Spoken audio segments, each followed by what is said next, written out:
నిన్న విజయనగరం జిల్లాకు సంబంధించి విజయనగరం పార్లమెంటరీ కాన్స్టిట్యున్సీకి సంబంధించి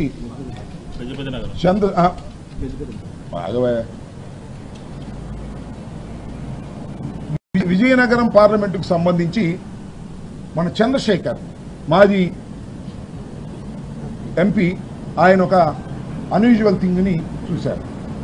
అదేవిధంగా గజపతి నగరానికి సంబంధించినటువంటి బొత్స అప్పల నరసయ్య వీళ్ళిద్దరూ కూడా ఎలక్షన్ కమిషన్కి ఒక రికమెండేషన్ ఇచ్చారు. అయ్యా ఈ ఈవీఎంలు మేము లెక్కేసేటప్పుడు దానిలో 98% ఇది ఉన్నది, బ్యాటరీ ఉన్నది.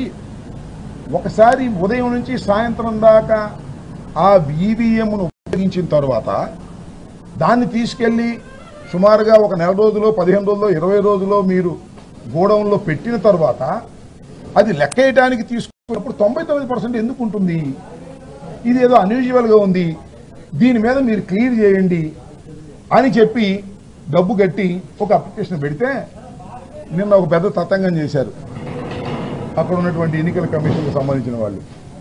అవి తీసుకొచ్చి మాక్ పోలింగ్ చేశారు. నాకు అర్థం కాల బ్యాటరీ ఎందుకు అంత ఉంది అంటే మా డౌట్ ఏంటంటే, ఎవరైనా రీజనబుల్ పర్సన్ డౌట్ ఏంటంటే, ఆ బ్యాటరీ తీసుకువెళ్ళి ఈవీఎంలు భద్రపరిచిన తర్వాత ఆ బ్యాటరీ ఛార్జ్లో పెరిగింది అంటే ఈ మధ్యలో ఎవరో ఇంటర్ఫీర్ అయ్యారేమో అనేటువంటి డౌట్ ఉంది.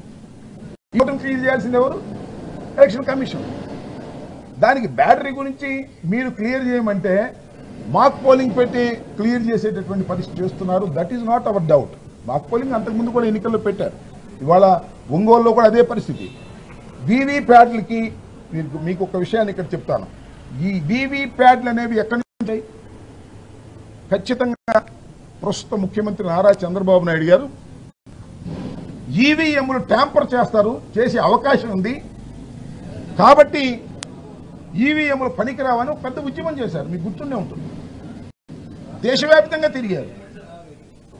మొట్టమొదటి చంద్రబాబు నాయుడు గారే ఈవీఎంలు ట్యాంపర్ చేసే అవకాశం ఉందని ఈ ప్రపంచానికి తెలియపరిచినటువంటి వ్యక్తి. ఆ తర్వాత ఆయన ఫైట్ చేశారు, ఎలక్షన్ కమిషన్కి వాళ్ళని రిప్రజెంటేషన్ చేశారు. అప్పుడే ఈ వీవీప్యాట్ వచ్చింది. అంతకుముందు వీవీప్యాట్ లేదు. మనం బటన్ నొక్కితే మనం ఏ గుర్తుకైతే వేశామో ఆ గుర్తు అలా డిస్ప్లే అవుతుంది. నేను ఫ్యాన్ గుర్తుకు వేసాను అనుకోండి, ఒక కాగితం అట్ట వస్తుంది, ఫ్యాన్ కనపడింది, మీరు కూడా చూసింటారు రోడ్డుగా, తర్వాత కట్ అయిపోతుంది. ఈవీ ప్యాడ్లన్నీ ఆ బాక్స్లో పడతాయి. ఒక బూత్లో ఫర్ ఎగ్జాంపుల్ నాకు 50 ఓట్లు పడ్డాయి, నా ప్రత్యర్థికి 150 పడ్డాయి. ఖచ్చితంగా ఈ వీవీ మిషన్లో ఎంత ఉందో అక్కడ వీవీప్యాట్ కనపడాలి. అప్పుడే మ్యాచ్ అవ్వాలి. మ్యాచ్ అయినప్పుడే కాన్ఫిడెన్స్ వస్తుంది. అదే విషయాన్ని ఒంగోలు అడిగితే మేము మాక్ పోలింగ్ పెడతా ఉన్నారు, కోర్టులో ఉందనుకుంటే that is different matter. Court decision వచ్చిన తర్వాత దాని మీద మా పార్టీ నిర్ణయం తీసుకుంటుంది. కాబట్టి దేర్ ఇస్ సో ఎన్నో డౌట్స్ క్రియేట్ అవుతున్నాయి. ఎలక్షన్ అయిపోయిన తర్వాత ఏదో జరిగిందనేటువంటి భావన ప్రజల్లో కలుగుతూ ఉన్నది.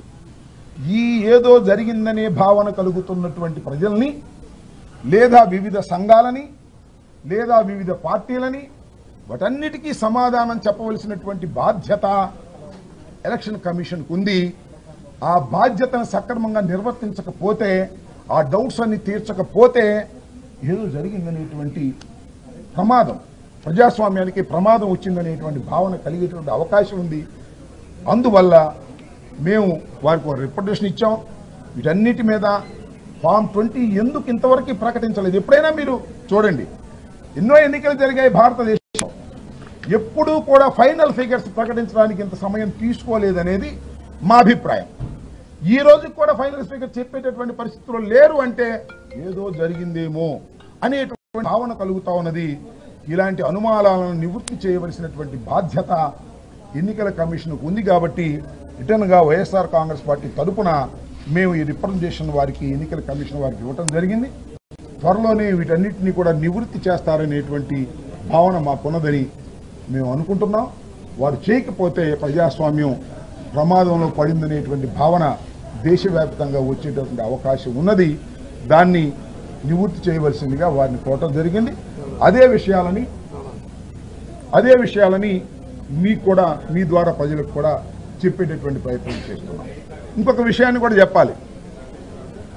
విజయనగరం జిల్లా ఏ కాన్స్టిట్యున్సీ, గజపతి నగరం కాన్స్టిట్యున్సీలో నా ఈవీఎంలు తీయటానికి చాలా చిత్రం. వెళ్తే కలెక్టర్ అంతా అక్కడే ఉన్నారంట, తాళాలు లేవంట. ఏమైంది తాళాలు? ఎక్కడికి వెళ్ళి తాళాలు? మిస్ప్లేస్ అయినాయా? ఎవరన్నా తీసుకుపోయారా? 2 గంటలు కలెక్టర్ గారే వెయిట్ చేశారంట తాళాల కోసం. చివరికి తాళం పగలగొట్టాలని ప్రయత్నం చేశారంట. మా అభ్యర్థి ఒప్పుకొని పగలగొట్టడం ఏంటంటే తాళం మీకు ఉండాలి కదా, తీయమన్నారు. చివరికి నకిలీ తాళం తీసుకొచ్చి తీశారో మరి ఆ తాళం దొరికిందో నాకు అర్థం కాదు. అంటే ఎక్కడైతే ఈవీఎంలు భద్రపరిచారో అక్కడ తాళాలు లేవు అధికారుల దగ్గర. ఎక్కడున్నాయి? డౌట్. మిస్ప్లేస్ అయిందా, లేకపోతే నా ఓటు ఎత్తుకుపోయాడా? What is? దీనికి సమాధానం చెప్పాల్సింది ఎవరు?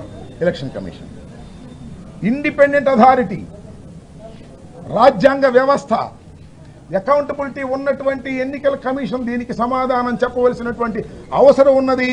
అనుమానాలను తీర్చవలసినటువంటి అవసరం ఉన్నది. గొడవ దగ్గరికి వెళ్తే తాళాలు లేని పరిస్థితి, బ్యాటరీ ఏమో హైక్ ఉన్నటువంటి పరిస్థితి, వీవీప్యాట్తో సరిపోచి లెక్కయమంటే లెక్కయమనేటువంటి పరిస్థితి చూస్తున్నప్పుడు ఎన్నికల కమిషన్ యొక్క అథారిటీ మీద అనుమానాలు కలిగేటువంటి అవకాశం ఉంది. కాబట్టి వాటినన్నింటినీ నివృత్తి చేయవలసిందిగా ఈ రోజున ఎన్నికల కమిషన్ ఆఫ్ ఇండియా ఆంధ్రప్రదేశ్ని వచ్చి మేమందరం కూడా వెళ్ళి విటనపూర్వకంగా ఒక దరఖాస్తుని, ఒక రికమెండేషన్ని వారికి ఇవ్వడం జరిగింది. త్వరలో ఈ డౌట్స్ అన్నీ కూడా క్లారిఫై చేసి ప్రజాస్వామ్యాన్ని కాపాడటంతో పాటు ఎన్నికల కమిషన్ నిష్పక్షపాతంగా వ్యవహరించిందనేటువంటి భావన దేశవ్యాపితంగా ప్రజల్లో కలిగే విధంగా ప్రవర్తించగలరని మేము భావిస్తూ ఉన్నాం.